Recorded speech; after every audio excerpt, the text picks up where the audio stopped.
Good morning student. हम पढ़ रहे थे द्वितीयक व्यवसाय, और द्वितीयक व्यवसाय की अपन बात करें, द्वितीयक व्यवसाय में अपन ने द्वितीयक व्यवसाय की कौन कौन सी महत्वपूर्ण चीजें हैं, उद्योग की अवस्थिति को प्रभावित करने वाले कारक इत्यादि के बारे में पढ़ने इससे पहले पढ़ा। आज हम पढ़ेंगे लौह इस्पात उद्योग के बारे में। अगर हम लौह इस्पात उद्योग के बारे में बात करें, लौह इस्पात उद्योग जो है एक ऐसा उद्योग है जो धुरी उद्योग कहलाता है, जिस पर समस्त उद्योगों की पूर्ण रूप से नींव टिकी होती है। आधारभूत उद्योग अपने इस उद्योग को कह सकते हैं। आज इस उद्योग का सर्वाधिक विकास हुआ है, क्योंकि सभी उद्योगों के लिए एक बेसिक उद्योग के रूप में इस उद्योग का इस्तेमाल होता है। यहाँ से बहुत सारे उद्योगों को कच्चे माल के तौर पर लोहा अयस्क भी प्राप्त होता है, जैसे लोहा भी प्राप्त होता है, लोहा इस्पात प्राप्त होता है। जैसे अपन इंजीनियरिंग उद्योग की बात करें तो इंजीनियरिंग उद्योग के लिए कच्चा माल जो है यहाँ से प्राप्त किया जाता है। अन्य सभी उद्योगों को तैयार करने के लिए आधार के भूत उद्योग के रूप में इस उद्योग का इस्तेमाल किया जाता है। तो इस उद्योग को हम धुरी उद्योग कह सकते हैं, क्योंकि ये किसी भी अर्थव्यवस्था के लिए महत्वपूर्ण उद्योग की श्रेणी के अंतर्गत आता है। अगर हम लौह इस्पात उद्योग के बारे में बात करें तो लौह इस्पात प्राप्त करने के लिए 3 विधियों का इस्तेमाल किया जाता है। सबसे पहली विधि जो होती है वो बेसिमर विधि होती है। उसके बाद हम बात करें उन्मुक्त भट्टी विधि, दूसरी विधि होती है। और तीसरी विधि के बारे में बात करें तो विद्युत भट्टी विधि। इन तीनों विधियों का प्रयोग, बेसिमर, उन्मुक्त भट्टी और विद्युत भट्टी विधि का उपयोग जो है वो लौह इस्पात तैयार करने के लिए किया जाता है। अगर हम भारत में विश्व में लौह इस्पात उद्योग के प्रमुख केंद्रों की बात करें तो विश्व में सर्वाधिक लौह इस्पात का उत्पादन जो है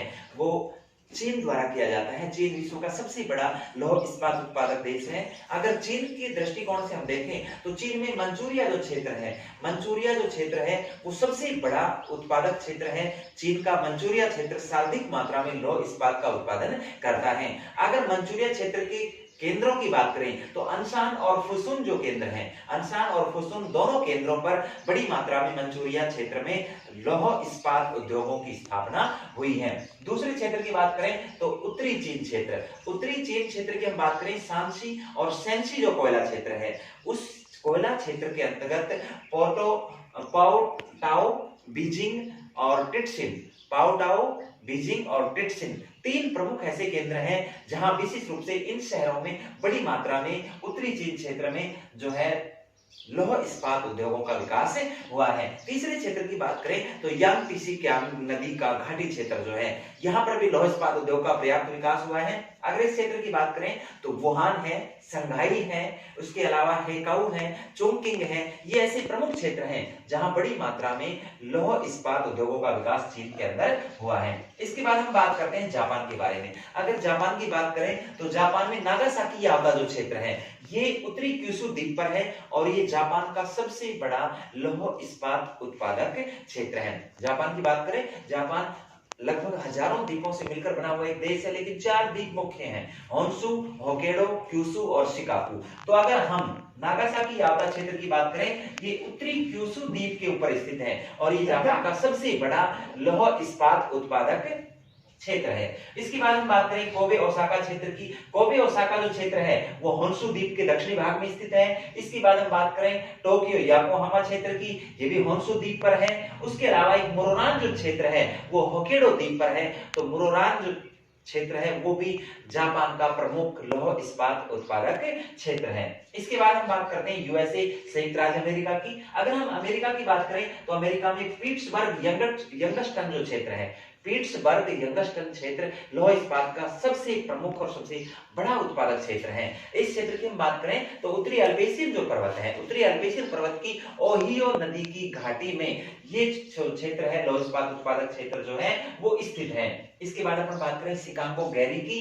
शिकागो गैरी की अगर बात करें तो ये महान झील क्षेत्र में स्थित है। महान झील क्षेत्र की अपन बात करें उसमें सुपीरियर है, मिशिगन है, ह्यूरन है, इरी है, ओंटारियो है, ये 5 झील से मिलकर जो महान झील क्षेत्र बना है उसके अंदर ये शिकागो गैरी जो क्षेत्र है वो मिशिगन झील के दक्षिणी भाग में स्थित एक बहुत बड़ा लौह इस्पात उत्पादक क्षेत्र है, अगर अपन बात करें यूएसए की। इसके बाद हम देखते हैं इरी झील क्षेत्र। इरी झील क्षेत्र की बात करें तो डेट्रॉयट विश्व का सबसे बड़ा मोटर गाड़ी जो उद्योग है वो यहाँ स्थापित हुआ है। उसके अलावा बेफेलो है, उसके अलावा इरी है, इसके अलावा क्लीवलैंड है। ये प्रमुख ऐसे क्षेत्र हैं, ये प्रमुख ऐसे केंद्र हैं जहां पर विशेष रूप से लौह इस्पात उत्पादक उद्योगों का विकास हुआ है। इसके बाद हम बात करते हैं मध्य अटलांटिक क्षेत्र और अलबामा क्षेत्र, ये भी प्रमुख इस्पात उत्पादक केंद्र हैं। इसके बाद पश्चिमी क्षेत्र की बात करें, पश्चिमी क्षेत्र में प्यूब्लो है, लॉस एंजिल्स है, सैन फ्रांसिस्को है, ये ऐसे प्रमुख केंद्र हैं जहां पर विशेष रूप से यूएसए के अंदर लौह इस्पात उद्योगों का विकास हुआ है। इसके बाद हम बात करते हैं रूस की अगर हम बात करें तो यूराल क्षेत्र जो है वो सबसे प्राचीन और सबसे बड़ा लौह इस्पात उत्पादक केंद्र है यूराल क्षेत्र के बाद हम बात करें मध्यवर्ती क्षेत्रों की, तो मध्यवर्ती क्षेत्र की हम बात करें तो उसमें टुला है, लिपितर्सक है, मास्को है, लेनिनग्राड है, गोर्की है, ये प्रमुख ऐसे केंद्र हैं जहां विशेष रूप से रूस के अंदर लौह इस्पात उत्पादक केंद्रों का विकास हुआ है। और एक और प्रमुख क्षेत्र जो है रूस में कुजनेत्स्क क्षेत्र है। कुजनेत्स्क क्षेत्र में भी इसमें रूस के अंदर कुजनेत्स्क क्षेत्र में भी लौह इस्पात उद्योगों का सर्वाधिक विकास हुआ है। तो ये सारा विश्व की कुछ प्रमुख देशों के बारे में था। अब हम बात करते हैं और अन्य क्षेत्रों की। अगर हम बात करें जर्मनी के बारे में बात करें तो डिसुलडोर्फ है, डिसुलडोर्फ के अलावा अपन बात करें डोटरमुड है, उसके अलावा ड्यूसबर्ग है, इसके अलावा हम बात करें एसेन है।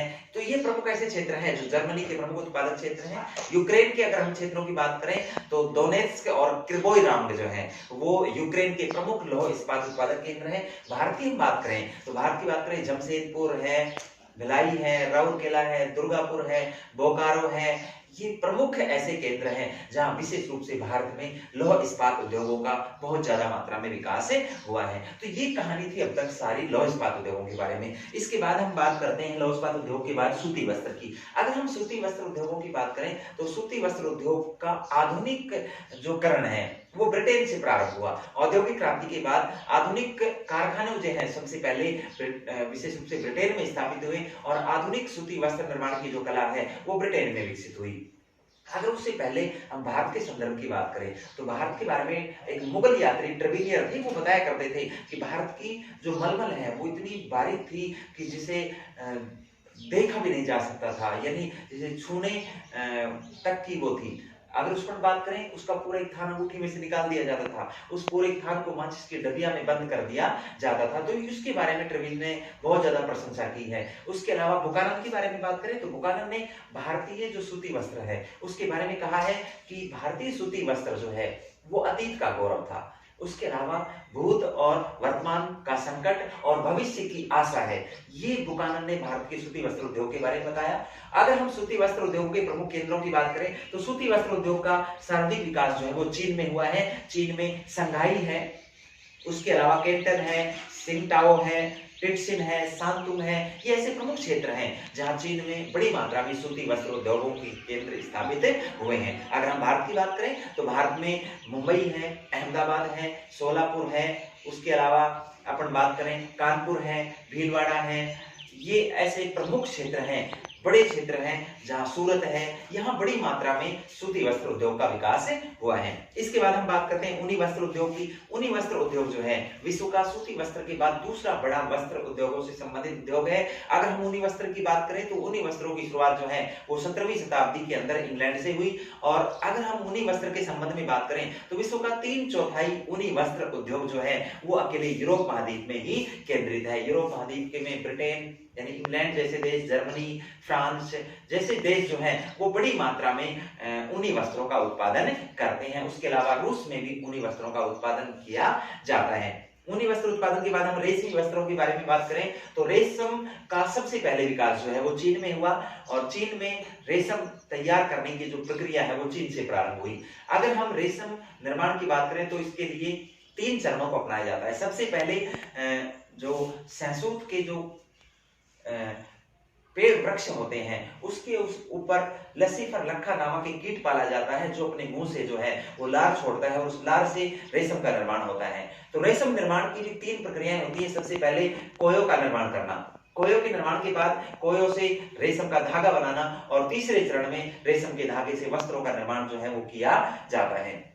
अगर हम रेशम उत्पादन की बात करें तो विश्व में 50% रेशम का उत्पादन जो है वो जापान द्वारा किया जाता है। और अगर हम चीन के बारे में बात करें तो चीन विश्व का 28% यानी 78% उत्पादन, 50% जापान और 28% रेशम का उत्पादन जो है वो चीन द्वारा किया जाता है। इसके बाद हम जूट उद्योग के बारे में बात करते हैं। जूट के बारे में अपन बात करें तो इससे विशेष रूप से रस्सियां, टाट, बोरी इत्यादि का निर्माण जो है, पैकिंग के लिए बैग इत्यादि का निर्माण जो है जूट से किया जाता है। और अगर हम बात करें तो विश्व का लगभग 98% जूट का उत्पादन जो है जापान और भारत द्वारा किया जाता है। जापान और बांग्लादेश, भारत और बांग्लादेश जो है वो विश्व के बड़े जूट उत्पादक केंद्र हैं। दोनों क्षेत्र जो है विश्व के लगभग 98% जूट का उत्पादन भारत और बांग्लादेश द्वारा किया जाता है। तो आज ये अपना टॉपिक यही कंप्लीट होता है। द्वितीयक व्यवसाय में इन सभी उद्योगों को हम विशेष तौर पर सम्मिलित करते हैं। आज की क्लास में इतना ही, धन्यवाद।